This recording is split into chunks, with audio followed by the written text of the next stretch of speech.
Hey, it's a Solipsist here, and I'm going to showcase the maps of Quake25 Limits Jam, or Q25 Limits for short.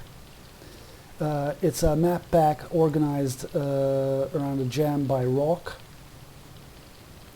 and a bunch of mappers have assembled here to create a nice little collage of classic Quake maps based around the original Quake map limits. So 1.4 megabytes of size, maybe 144 in certain cases. So it was not a dead hard limit, but we were all trying our best to stay within it. Yeah, this means that I also have a map here. I've also tried out 10 of these maps, and unfortunately those recordings are very poor quality, so and I've also switched up the soundtrack for one that has nothing to do with the original soundtrack, so I can freely record it and don't have to worry about the video getting taken down or something.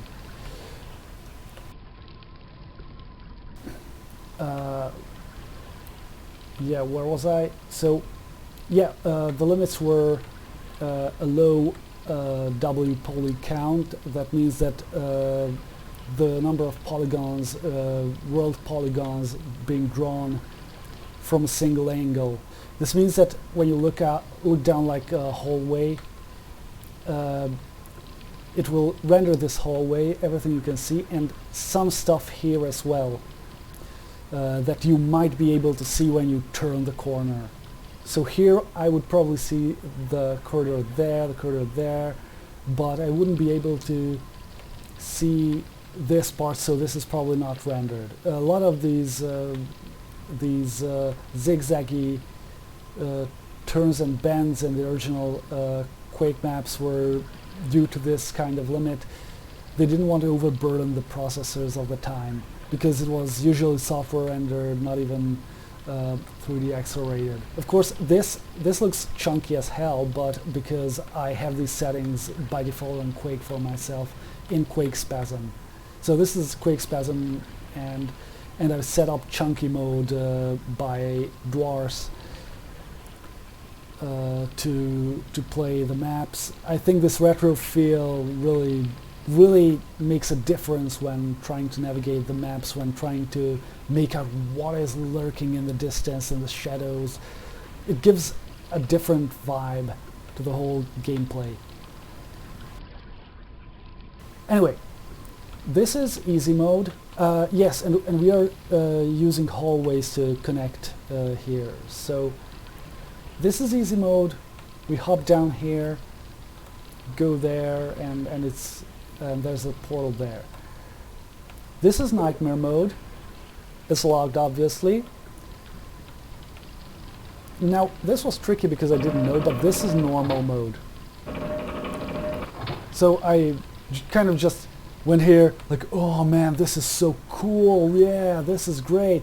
And oh, that's normal. Hard.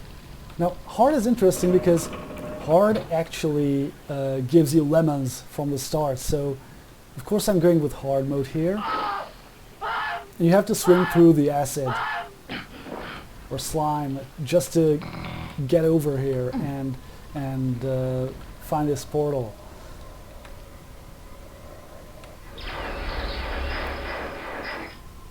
So as you can see, it's a bit of an homage to the original start map. Rox made a really good work with this one. Ah, yeah, I completely missed the beautiful stair elevation animation. Whoa, that sounded stupid. But you know, we've got the classic elements like these. There's the spikes, braziers, and everything. The only drawback is that there's no turning back. You're here and you can't go back. At least I didn't really look for a way to go back. You could just restart the whole thing if you've messed something up and you have any regrets about your difficulty choice or whatever. But yeah, this is a start map, and here we're entering the map selection part where we've got the maps being collected into these little branches by their overall theme. Like these are the chunky castle wizard maps. Please excuse my French, I'm not really a native English speaker, so this is more like the High Wizard set, I believe. And yeah, we're starting there. And here are the terracotta maps. Or maybe those are, no, well, these must be the runic maps, the ones that are based on the runic theme. You know, we've got some nice details here. I really like it. Anyway, I'm going to present you technology based by BoxFigs and give you each of the other maps in individual videos. Those who have seen some of my playthroughs know that I'm doing it live. Unfortunately, this isn't my first playthrough of this map. I've played the first 9 maps in sequence, and you know, I messed it up, but I think I've told you that. And I've also played Gru's map, Bloodbath.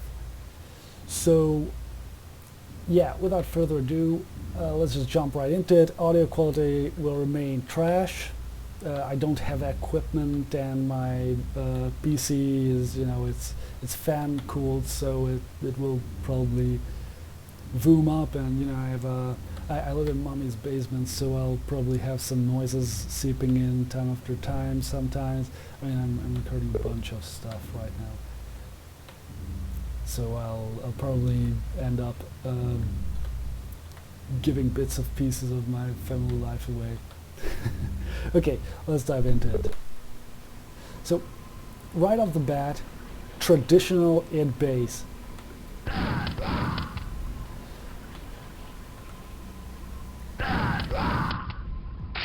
And as you can see, it's spacious, it's vast, it's bright, well lit, and it kind of falls into all the tropes that you would expect from an id bass map. Enemy facing away, marching towards some random door or place, a little ambush just to get you pumped,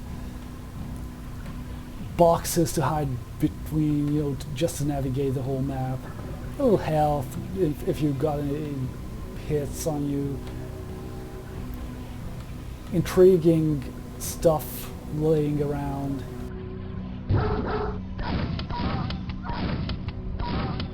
some puppies, classic door with classic texturing. It's very nicely done, you know, socket and everything.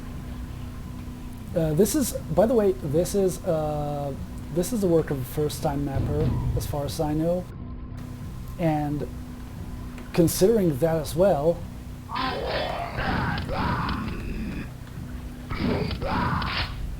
this is a pretty good first map.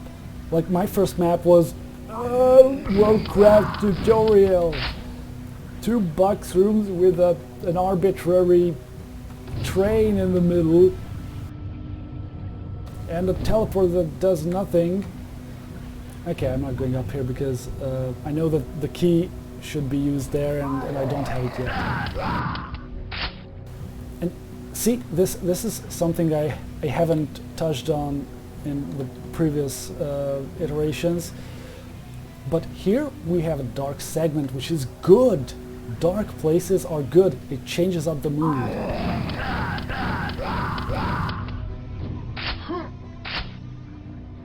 And now here's this dim place, and we're going out into a bright place. And you can see that as we're entering this place, we are moving to another part, which is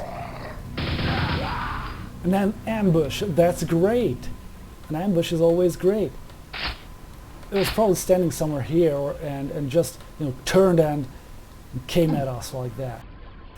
We have these kinds of things like, oh, what's behind here? How do I get here? So it's got all the good little expectation. It fulfills a lot of those expectations of the player that, you want some elevation, you want to explore the environment, like where do I go from here? And yeah, the only thing I've noticed that's a bit weird is that we have these odd edge connected steps here. So these stairs are connected by the edge, and that's a bit cheap in my opinion, but it's perfectly fine, especially for first map, especially with these limits and everything. It all falls into that, the typical things. Oh, that's nice. I haven't even noticed that. Some little jutting out stuff, turret or something. And yeah, here are these things like some typical aspects of a Quake map. Elevated key. Why is it elevated? Who cares? This is Quake. This is a game. This wasn't an immersive simulator that comes out every year. And of course we have an app. I'm just taking the key, man. I just want to come up and play with you. Sheesh. So impatient. So yeah.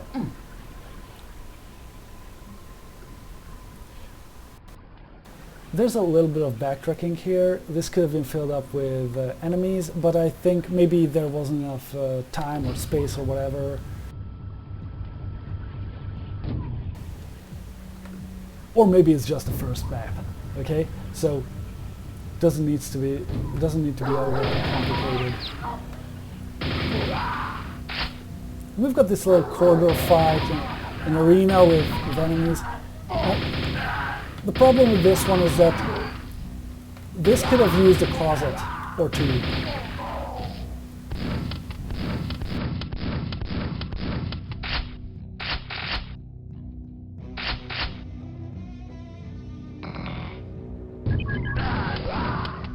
And notice that we've entered a rusty zone, like a rusty theme, this red panel theme. And it's completely different. Even the ceiling texture has gradually changed. And again, the elevation changes the texture. There's a choice here to just swap out the texture at the first step as well. That's not typical of the 8 maps because, this is another entity in the BSP maps. It's another face. You definitely have to take a cut here. But, because this is someone else's map, these things like this, this is almost like a red carpet here. Oh yeah, I'm being led here. And it's very, very nice, very atmospheric, very entertaining. Someone else has mentioned that, we don't have actual lights here, it's just lit up like it is. There are no light sources, so why is it so bright? Whoa, whoa, whoa, whoa, whoa! Got a little carried away with my explanation there. But, here we have a light.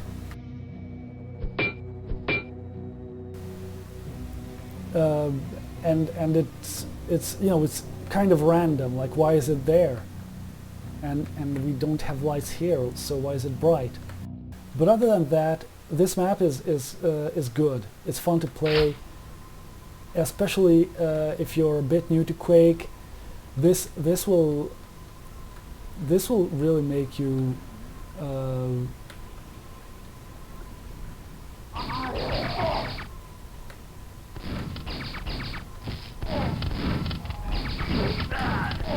ease into things. So if you want to pick up Quake again, but you don't want to play the same old id maps, did you see that? The whole thing lit up. It's beautiful. Very nicely done.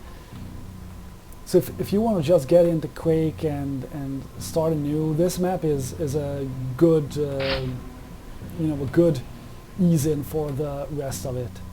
And if you noticed, the key was there, so we are reusing the same horizontal space to provide extra gameplay and an extra piece of the map on a different elevation.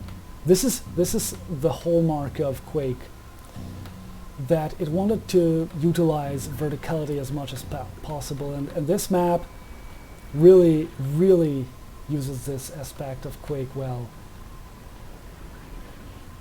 Again, this has some abandoned base vibes. Abandoned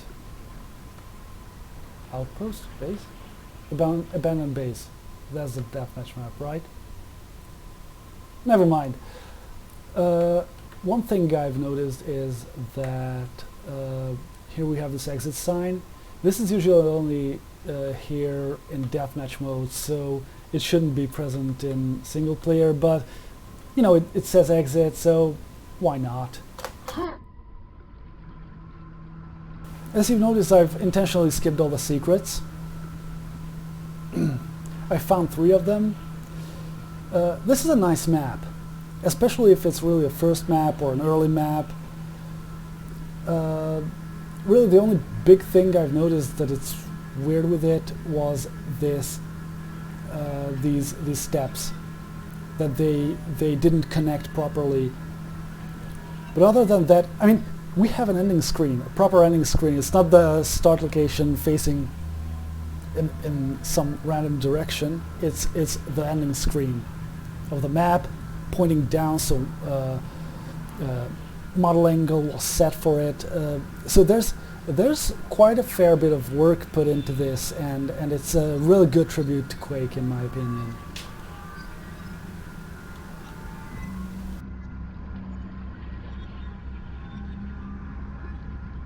Yeah, so this was technology based by BoxFigs, and in the next video I'll be playing my own map, Logistics Central by the Solipsist.